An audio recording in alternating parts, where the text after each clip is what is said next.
hili eti kwa kulifukia fukia tu. Nasema wamekufa watu 500, unasema mzee Chande wametekwa watu 700 kwa sababu ya mapenzi. Mapenzi? Mdude alitekwa kwa sababu ya mapenzi? Na hata kama akitekwa kwa sababu ya mapenzi, je, sheria inaruhusu mtu atekwe? Na mamlaka ambazo zinatakiwa kuchukua hatua ziko wapi mpaka mtu kama Chande anakuja kuongea utumbo? Maana hiyo ni utumbo.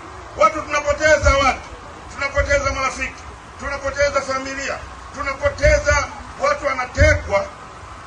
Usiku mmoja mzee Kibao, kiongozi wetu, ametekwa asubuhi, kesho tunaokota maiti. Chande unasema kwamba mzee Kibao alitekwa na kuuawa kwa sababu ya mapenzi. Acha uone wewe mzee bwana, uchazeka wewe. Unaomba kiuno maka tumeshasema.